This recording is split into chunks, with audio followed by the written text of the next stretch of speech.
if you got 8 to 10 hours a month to spare to volunteer and to make a real impact in a child's life, why wouldn't you give this a chance?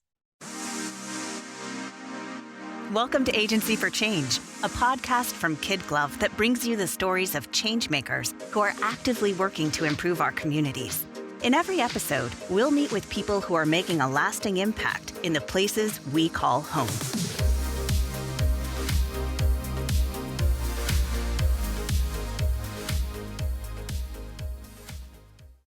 You all know the phrase, lend your voice, right? We hear it a lot in relation to causes which ask people to speak up on behalf of others or to express their support for a topic. The organization you're going to hear from today asks people literally use their voice in court to speak for children who have been abused and neglected and advocate for their best interests. Stick with us because we're going to be talking about why this work matters so much and how you can get involved. Hi, everyone. This is Kelly Peterson, Vice President, Nonprofit Creative Director at KidGlov. Welcome to another episode of the Agency for Change podcast. Today's guest, Christina Millsap, Training Director at Nebraska CASA Association, which works to improve the lives of abused and neglected children by connecting them with a CASA volunteer advocate. Christina, I'm eager to talk with you today and learn more about the great impact you are making on the world. Thank you so much for having me, Kelly. I appreciate it. I am so excited for this conversation.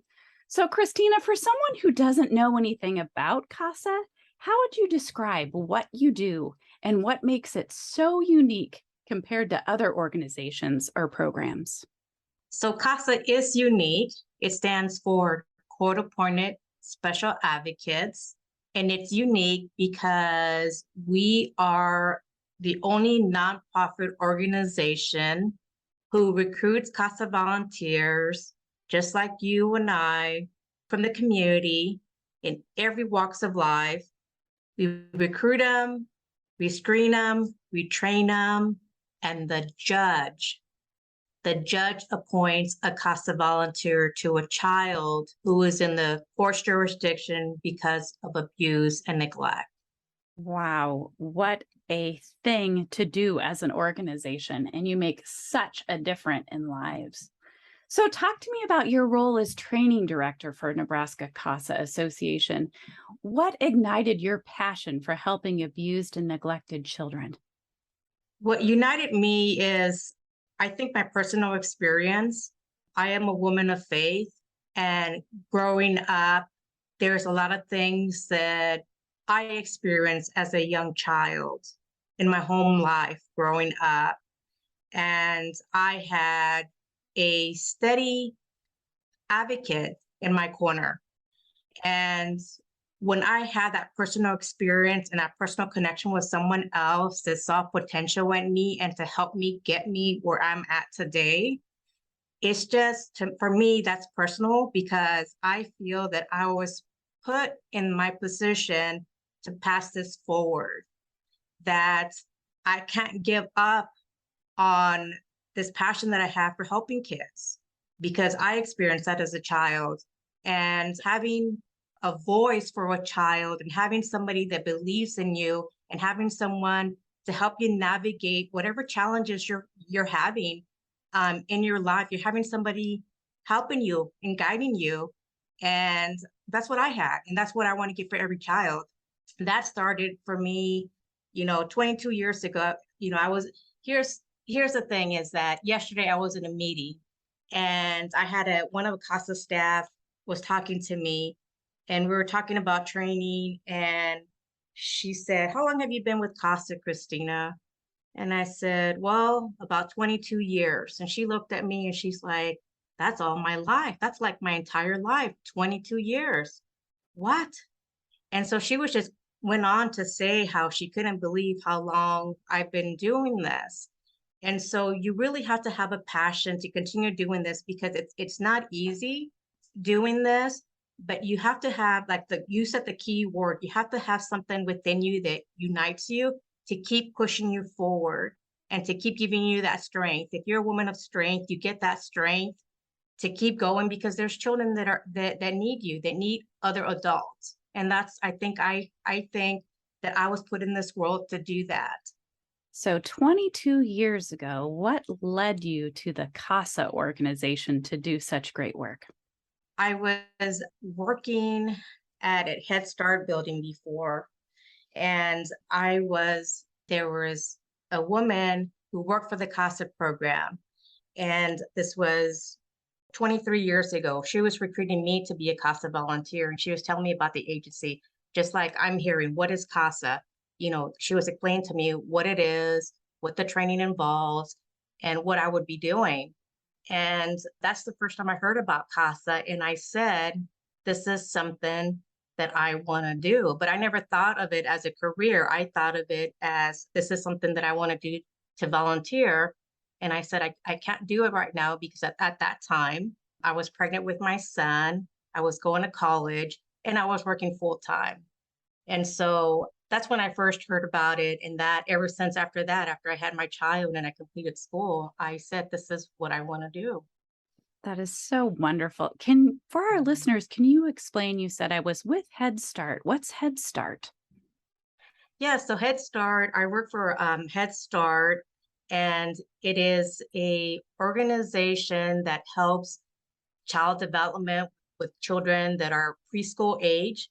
And the specific branch that I work for, it was called Families That Migrated. And so we provided assistance for families that migrated into Nebraska and came to work like in the fields. And we helped them with preschool, we helped them with services. And my job was to help families that came to our preschool program to help to get them with some services and some schooling for the summer. So you just had all kinds of kids all around you, the kids from the Head Start program, and then you were pregnant with soon your own child, and so very passionate about children indeed. So from your website, CASA's mission is to train, empower, and inspire volunteer advocates to improve the lives of abused and neglected children. What are everyday things you do to deliver on this mission? So what I do is that I try to recruit volunteers. I try to get the message out about what is CASA, what the need is, and then train CASA staff and the staff then train CASA volunteers, because our goal is to serve every child that needs a CASA volunteer across the state. We have too many kids in the system. I was looking at the statistics, and in Nebraska, there were over 3,000 children who are in the foster care system because they have experienced abuse and neglect. And out of those 3,000 children that have been removed from the home and experience abuse and neglect, we're serving half of those, meaning half of those children have a CASA volunteer. And there are about 1,500 kids across the state of Nebraska who are in need of a CASA volunteer. And so if we look at that number, 1,500 kids, and you divide that by 360 days in a year, that's an average of 4 kids that we need to appoint a CASA volunteer every day. To keep up with that pace of training 4 volunteers every day, we need to train 28 volunteers a week. And that's my job. My job is that I want to train. I want to make that goal a reality. All of us do, not only me, our executive director, Corey, or all the local programs across the state. It's been all of our goal that we want to have a CASA volunteer for every child that needs one. And there's trainings happening all the time across the state. I so thank you for that story and how those numbers work together to show the impact of your organization, because just thinking about training 28 volunteers, onboarding 28 volunteers a week to help these 1,500 kids is just remarkable. So I have such deep respect One of those things where the respect comes from is I too have worked in child serving organization and work with foster youth for many years in my earlier career as well. And it just takes, you said earlier, it's hard work. It's not easy work, but it is such impactful work.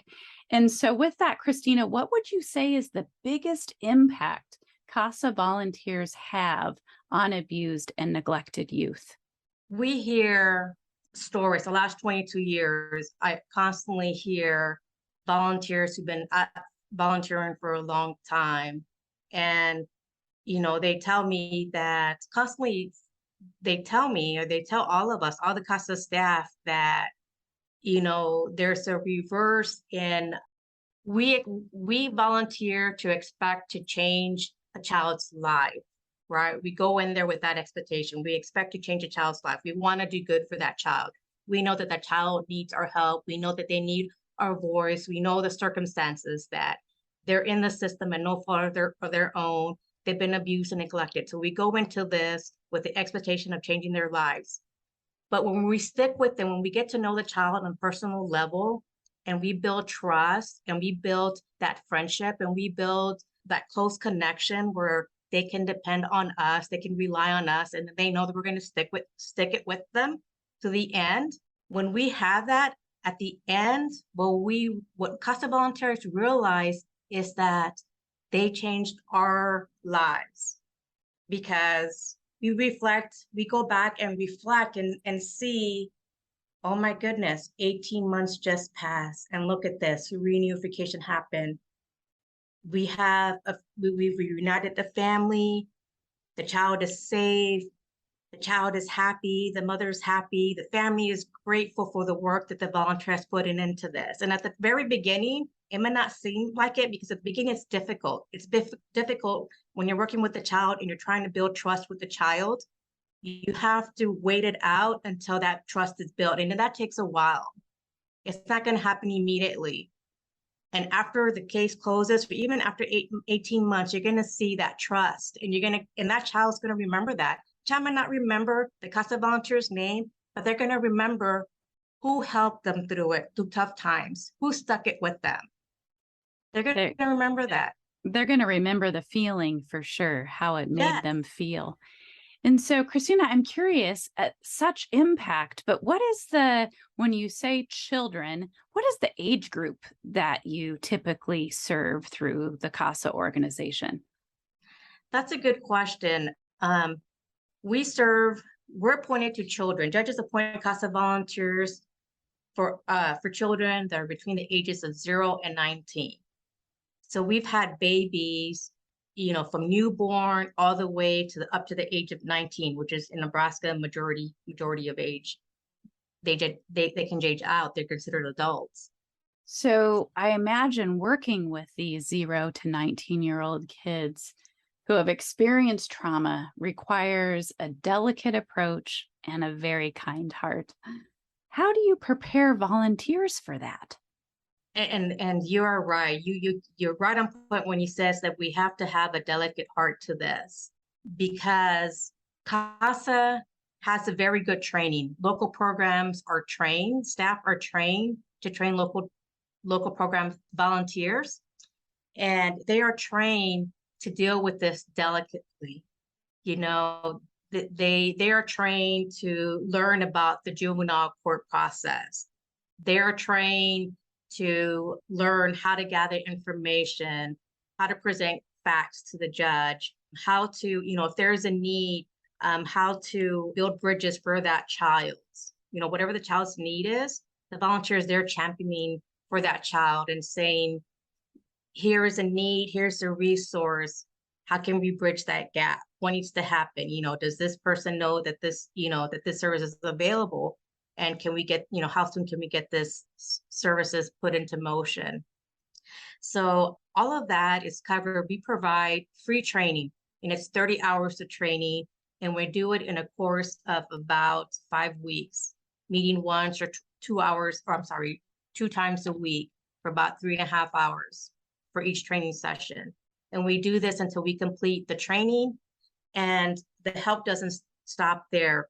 you have a CASA supervisor who is with you even after the training. So the judge is just not going to appoint you and we're going to let you lose. You're also going to be appointed a CASA volunteer supervisor. And so she will be there to guide you and to help you throughout the whole case. If you ever have any questions or you don't remember something from training or you need help with resources, you're going to have the full support of the CASA volunteer supervisor all the time. Wonderful support. Definitely sounds like wonderful support. Is there a story or a memory of someone CASA was able to help that stands out in your mind as being particularly special? All the children that I come to close contact with because I read those case files and I've trained the volunteers, or I have a personal connection with all the children. And I say that dearly and not to toot my own horn. It's just that when people ask me, Christina, how many kids do you have? I used to say 228 kids. This was when I was a program director serving multiple counties, because you care about each of your kids. And if something happens, you drop everything that you're doing and you go you try to go help your child, just like you would your own child. And so what I say with this is that I like to help every child, and like any volunteer, any CASA staff, I like to be able to be a resource because they're all our children. They're all our responsibility, and they all stand up to me, or they all stand out to me because it's all unique. It's just like you don't forget their stories, you don't forget their successes, you don't forget their failures, you don't forget, and that's what keeps you going. That's a lot to keep track of, but then it just fills your heart. I can tell just by hearing your voice, for sure, making such a difference. And even though by law you're no longer a child at 19, but being a mother of two 21-year-olds and one 25-year-old, it doesn't stop No. even at 19. And so when you say you have a connection, then you just stop everything. You just continue to stop everything because those are the children in your lives that you had a connection with. So that is just great. What is a misconception you feel people have about what CASA does? Well, the first thing that comes to mind is that people have a misconception that CASA is the Spanish word for home and that we provide homes or we rent homes. We've received some messages. I received some messages, and so has the executive director of the CASA program for Nebraska CASA, that says they're looking for a rental, they're looking for a home. So that is a certainly misconception that CASA, we don't help with homes. We're actually, we're court-appointed special advocates. We help abused and neglected children. So we still have some education to do to help people understand what it stands for and what we do. Well, I have to say, being a brander and a marketing communications person at heart, when you think about brands like CASA, definitely the word CASA rolls off your tongue a lot easier than court-appointed special advocates. So I understand how the brand has evolved over time to be that much shorter word. And who Right. knew that with that acronym, you were also going to end up being a Spanish word that would cause that misconception over time. So sometimes it's just hard with those darn brands. So Exactly. You get it. when that misconception occurs, how do you respond to that? So, like I told you, there was a message that was recently left in our voicemail, and I called back and they didn't answer, but I did leave them a message and said, thank you for your call. We don't, fortunately, we don't help with that. This is what we do. I try to continue to educate, and we do return phone calls, even if they call the wrong number. So not a big deal.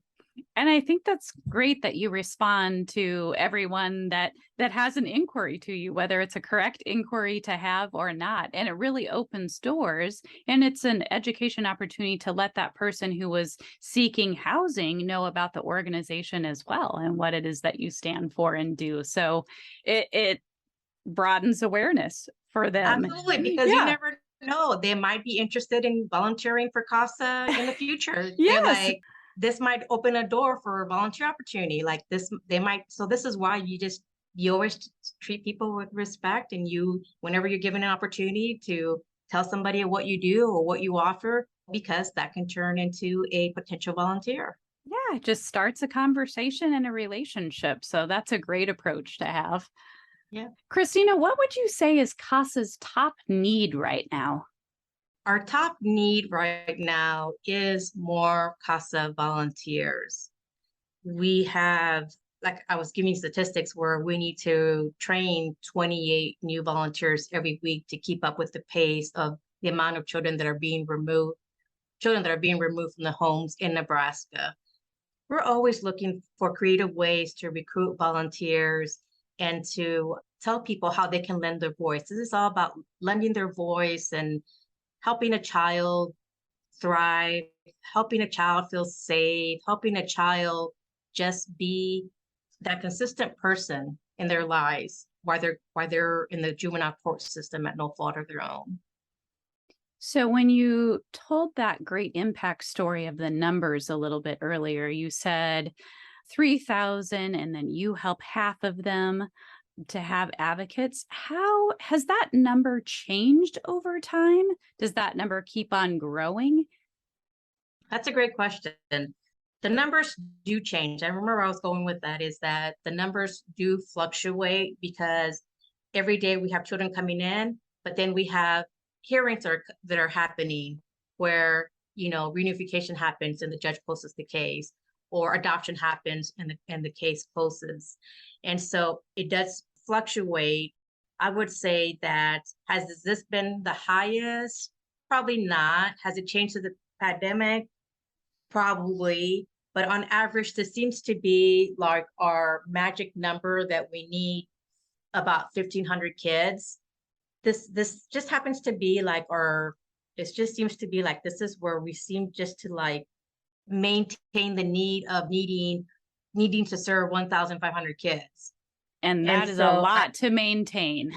Just as that a lot. is, Yes. yes, that is. But here's the nice thing is that our programs are growing across the state. And what I mean growing is that they're adding more staff. And so because of that, for every new volunteer supervisor that a program adds, then they're able to supervise 30 more volunteers. Some of our programs haven't been able to recruit any more volunteers because they're hit their limit.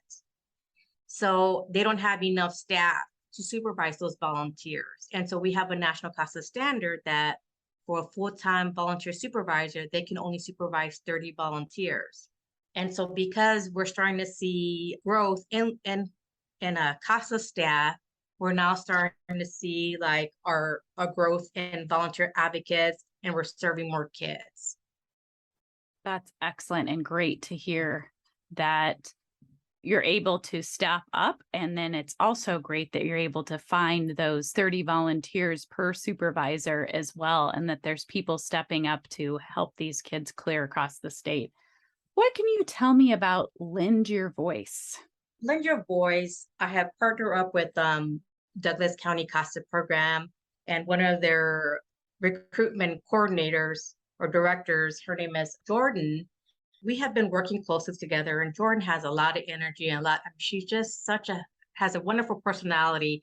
And so for the past 6 months, every month we've been doing a Zoom meeting once a month. And we talk, and it's just an informational meeting where anybody across the state of Nebraska can Zoom in with Jordan and I for 1 hour once a month. And we talk about, we go over what is CASA, where are the local CASA programs at, what kind of training do you need, what does the screening process look like, all of the basic information. We go through that. And it's just a short 30-minute presentations, and then we do a question and answer. And so Jordan and I have been doing this project called Lend Your Voice, but we have come up with a challenge. And the challenge has been that the time that we're doing it, which has been typically at 6 o'clock in the evening, doesn't work for everybody, because some people work in the evening at that time, or they have family supper during that time. And so now what we're trying to do is that we are going to have a video. We're working on a video, and we're going to put it on the Nebraska CASA website.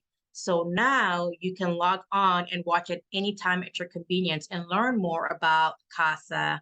And if you're really interested, if your heart springs once, if your heart pulls and you want to volunteer and you find that this is your calling to be a CASA volunteer, you want to help one of our kids, you just let us know and we will connect you with a local CASA program in your community, in the community that they're in. And we can get you right away. We can get you connected with the local CASA program, and they can get you started in the screening phase of becoming a CASA volunteer.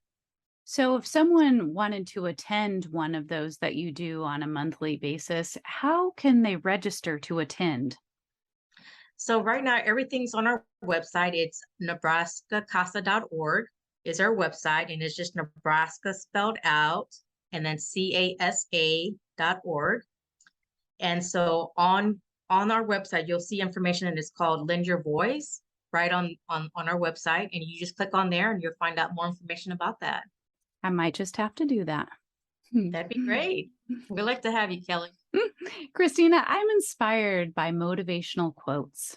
Could you give us a few of your own words of wisdom for our listeners?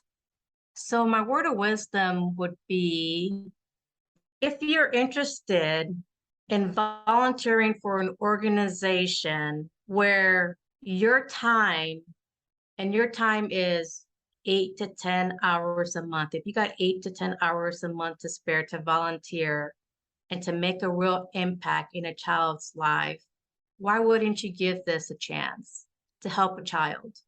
It's definitely words of wisdom and very compelling. Only 8 to 10 hours and you could change a life. For our listeners who would like to learn more about your work, how can they find out more about Nebraska CASA Association? Absolutely. We have a wonderful website where you can visit us at a website anytime. And it's Nebraska spelled out, nebraskacasa.org. CASA, Nebraska CASA.org. There's our phone number on there. There's our email address on there. And there's even, we list all the local CASA programs across the state. So if you're trying to locate a CASA program in your community, we have all the local programs listed on our website as well. So as we wrap up our time together today, what is the most important thing you would like our listeners to remember about the work you're doing? What I want people to, the biggest takeaway that I want people to go or to take from listening to today's broadcast is that CASA volunteers are everyday people. They have full-time jobs, they're retired, they're moms, they're dads, they're firefighters, they're police officers, they're stay-at-home wives, they're farmers. We all are here. We all have the same thing in common, and that's just that our abused and neglected children, they're all responsibility. They're our responsibility. Why wouldn't we want to help our neighbors? If you've got 10 to 15 hours a month to give this a try, because we desperately need you to help a child. You'll see that it's going to change your life too, for sure. I promise you that. I can just feel your passion through this broadcast, and I appreciate you sharing it with me today. And Christina, I fully believe that the world needs more change makers like you. Thank you for taking the time to share with us today. Thank you so much. I appreciate it, Kelly. We hope you enjoyed today's Agency for Change podcast. To hear all our interviews with those who are making a positive change in our communities, or to nominate a changemaker you'd love to hear from, visit KidGlov.com at KIDGLOV.com to get in touch. As always, if you like what you've heard today, be sure to rate, review, subscribe, and share. Thanks for listening, and we'll see you next time.